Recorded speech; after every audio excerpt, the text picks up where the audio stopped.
we have in the studio former President of the Maldives, President Nasheed. President Nasheed, welcome to our studios. Thank you very much. Now, this month is a very eventful month for you, is it not? We have the Maldivian Democratic Party's presidential primaries coming up on the 30th, and you are contesting for this, right? Yes. So, why does a former president contest for a presidential primary? Well, we have party rules, party constitution, that says that the candidate for the party for the presidential elections must be decided through a primary voted with every single party member voting to decide. We've run these primaries 3 times now. In 2008 we did our first primaries. We did the same in 2013, and this is the 3rd time that the MDP is doing it. We have ballot boxes on all the islands. And just a reminder to our viewers, how many islands are there? Well, there's 194 inhabited islands, and on top of that we would have resort islands, which are 200 resort islands. Okay, so in excess of around, say, 250 election centers, am I correct? Yes, polling booths. It would be close to about 300 polling booths. For instance, in Colombo, we would have to have 2 vote boxes. 2 vote boxes just for Colombo? Okay. Well, we have just about 40,000 Maldivians living here. Just for comparison's sake, how many ballot boxes will be set up in the island of Malé? The island of Malé would have at least 12. At least 12? Yeah. Okay. So, we are not that far. Not that far. No other island probably would have 2 other than Colombo. Well, Colombo is our 2nd biggest population center. Now, just talk to us about why a presidential primary is being held, because for Sri Lanka it is a novel concept. I mean, our viewers probably had seen a presidential primary in the United States where the Democratic Party and the Republican Party have their own primary candidates to run for election or choose a nominee for president. But does a small country like the Maldives need a presidential primary? Well, we have a system of a very direct democracy, especially because it is very possible to do that in the Maldives. And we've been practicing that. The more people that you are able to engage in peaceful political activity, the more stable democracies become. And I think internal democracies in political parties are very necessary to launch it towards a national forum. So we must have internal democracies in our own parties, and that is also showing the way on how other political parties also should function in the Maldives. So yes, I think it is necessary, and we think that this is a good practice. Of course, we're not doing it in the same fashion and the style as it's done in the United States. This is more or less just a vote, okay, taken throughout the country. So no super delegates, just the people coming in and exercising their franchise to select someone that they want. Yes, exactly. We do not have delegates coming to the primaries and then deciding on the president. We have a one election day where all the party members are able to vote. Just remind our viewers, how old is the Maldivian Democratic Party? You said that you've had 3 presidential primaries to select a nominee. How old is the MDP for comparison? Strangely enough, we registered our party in the post office here in Sri Lanka in 2005 first. So MDP was first registered in Colombo? Yeah, in the post we got, I mean, because we started our party in exile, and we wanted to somehow find a registration to it. And I was advised that the only place that we could actually do that would be the post office here. So we registered a PO box and registered ourselves as a political party by registering that. And that was in 2005, early 2005. But later on we went back to the Maldives and we started running our party in the Maldives later in 2005. So since 2005, that's about 13 years, you've had 3 presidential primaries. Have you contested for all 3? Yes. and obviously you have won these presidential primaries as well. But it goes back to my earlier question. Why does the party constitution of the MDP warrant a former president to again check the mandate of the people? Is it because you want to give absolute power to the people? Yes, well, yes, I am the leader of the party, and I am a former president and so on. But we need to find what the people think. And also, it allows you to build a campaigning network well before the elections. And it allows you to reach out to the people again. For instance, I am through Skype, speaking to at least 10 islands a day from here. And so I give them a little speech through Skype and open up for question and answers, and they would question me on whatever concern that they would have. And then also have discussions on what we would have in our manifesto that would decide government policy when the party wins the elections. So these primaries are important also to come out with policies, to come out with manifesto ideas and visions. And I think to galvanize the people to that kind of vision allows you to come up with the proper policies that would bring you a stable democracy. So you do not have a final count of how many people you are running against this No, time? I do not. Well, usually because, as you indicated, because I had been president before and presidential candidate before, it generally boils down to how much popular vote I would be able to garner. So you see, we would like to have the backing, at least 80–90% of the party backing before we run towards an election. We must have the members of the party behind you, supporting you. They would be the activists, they would be the soldiers on foot, they would be doing the footwork for the election. So we need to involve them as quickly as possible. And I'm hoping that there would be a big turnout, and that we would be able to come out with at least 90% of the MDP membership vote. The presidential primaries is all fine, but there is still a doubt whether you will be allowed to run for president, isn't there? Well, the Supreme Court of the Maldives have decided unanimously with the complete bench. But of course, 6 days after they decided on it, President Yamin had arrested the Chief Justice and the other judge. But the fact of the matter is, the Supreme Court had unanimously decided on it. And they subsequently issued another ruling, isn't it? Well, this was decided by a 5-bench court, the full bench, and the Constitution is very clear on what it says on the eligibility, on deciding on the eligibility of presidential candidates.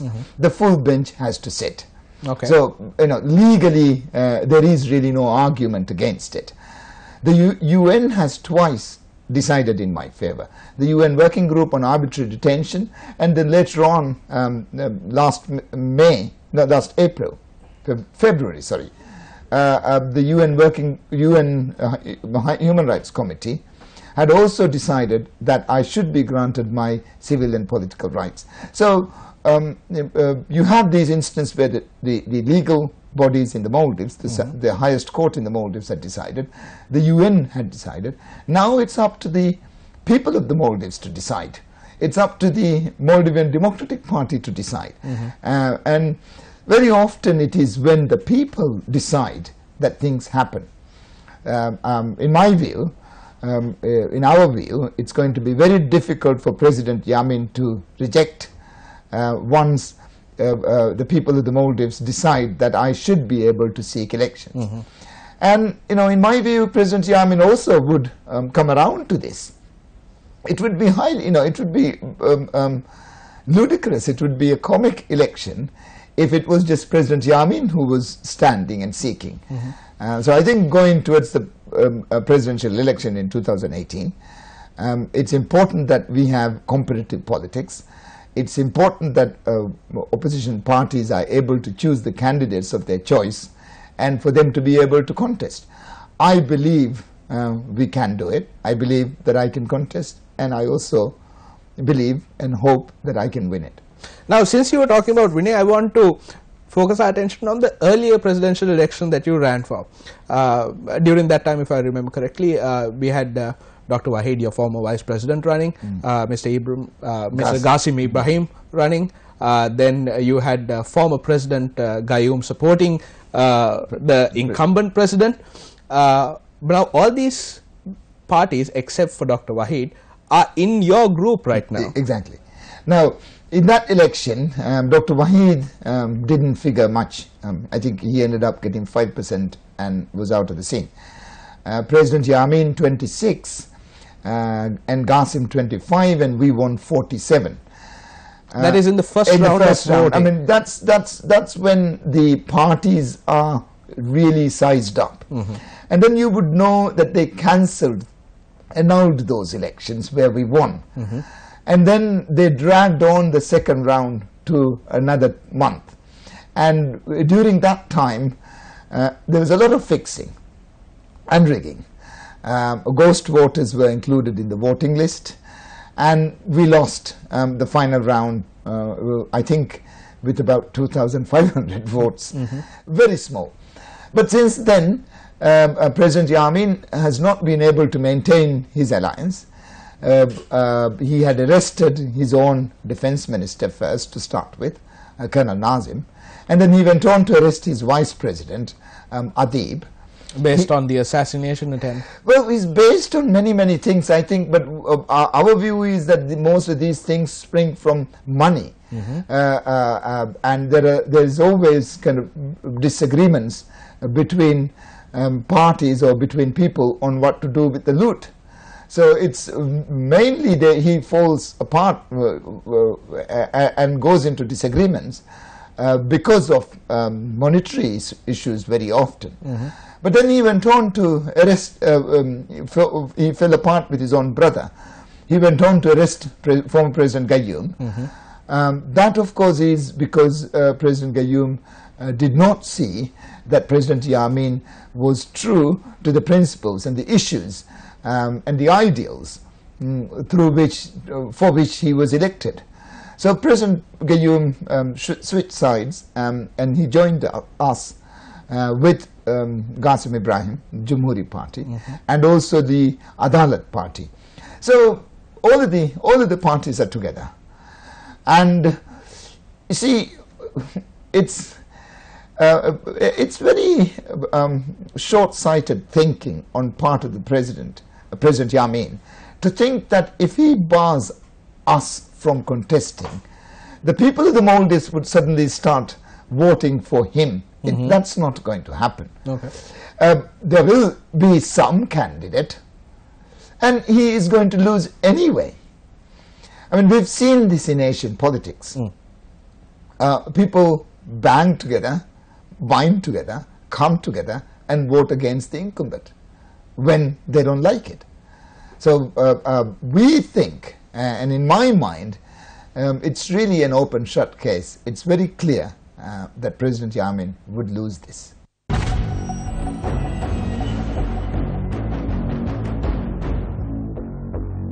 I'm going to move out and talk about a bit of geopolitics here. There was a recent report handed in to the US State Department by two Harvard scholars based on something that they described as debt book diplomacy, something that they attributed to China because China issues heavy loans. How it works, according to these two scholars, is China gives heavy loans to certain countries, and these countries are unable to pay it back, which in turn China leverages to get either political or assets, or political leverage or assets within that country. This is what they define as debt book diplomacy. Now, you've been speaking out against China and China's involvement with the incumbent president. Sri Lanka has been identified as one of the vulnerable countries to this debt book diplomacy practice. Do you think Maldives is also on that list? Well, last year, Liège University in Brussels, a student there, she did a report a similar report that the Harvard students have now come out with. I believe the Harvard students would have read Sarah's report. In that report, she identifies Maldives in a strategic enclave and trapped in debt. Now, the Harvard students also, we've been seeing this through our own eyes during the last few years, during the last 5 to 6 years.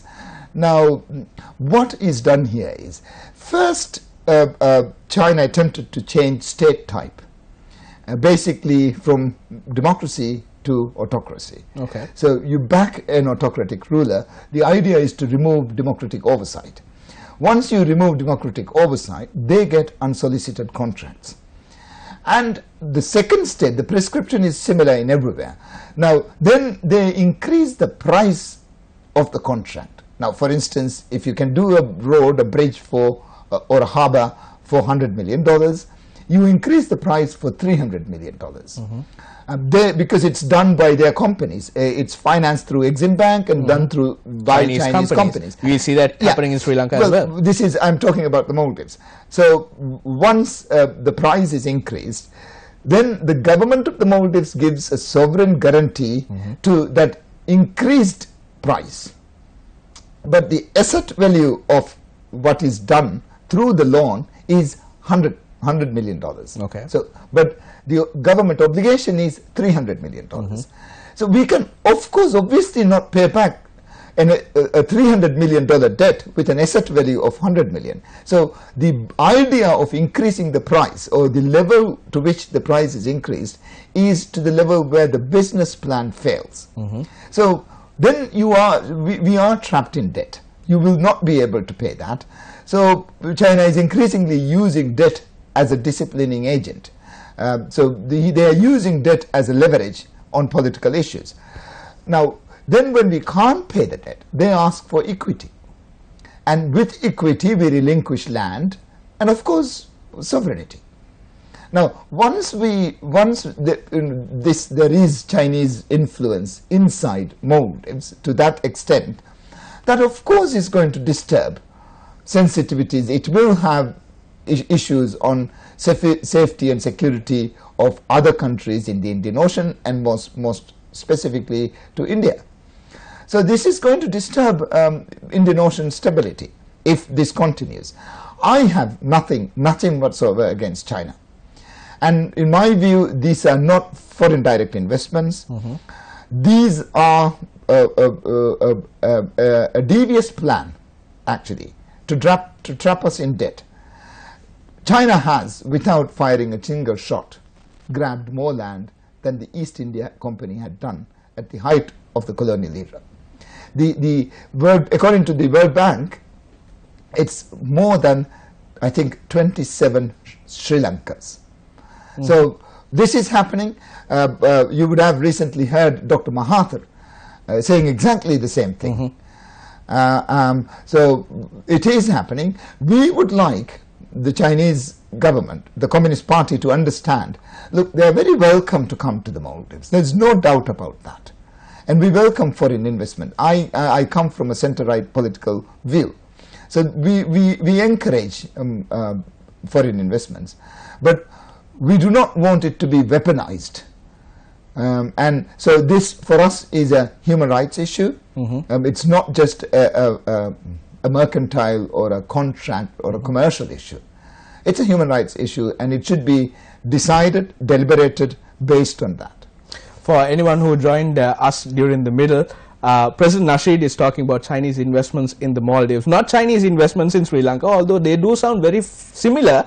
President Nasheed is talking about Chinese investments in the Maldives. My final question to you, sir, is related to Sri Lanka. Now, we spoke earlier that the MDP is 13 years old and they've had 3 election primaries. Now, in Sri Lanka, we have 2 major political parties, the United National Party and the Sri Lanka Freedom Party, and they are both quite old. But we still have not adopted a process where the people or the party members can select the presidential candidate that they want to contest for this election. Do you think that a presidential primary system is possible in Sri Lanka as well? Well, different political parties have different mechanisms. I mean, one of the oldest political party probably would be the Tory party. They don't select their party leader through a primary. Of course, the Americans have a long election period and come out with a leader. The Romans did it through direct voting. There are a number of ways on how you can decide on the person of your choice. And you know, the Sri Lankan political system is far more mature, far more solid, and far more stable. I cannot advise you. We are a sister party to the United National Party, and in our formation, in our party building, we had so much good advice from across your political spectrum. And I speak to all your political leaders, and I get very good advice from all of them. And also, you know, my view on Sri Lanka is that it's a miracle. Which country after 20-30 years of civil war has come out of it, had peaceful political activity, had democratic elections, and continue to govern through democracy? So I think you can advise us. There's very little that I can tell you. Thank President Rashid, that was a very, very diplomatic answer that you gave.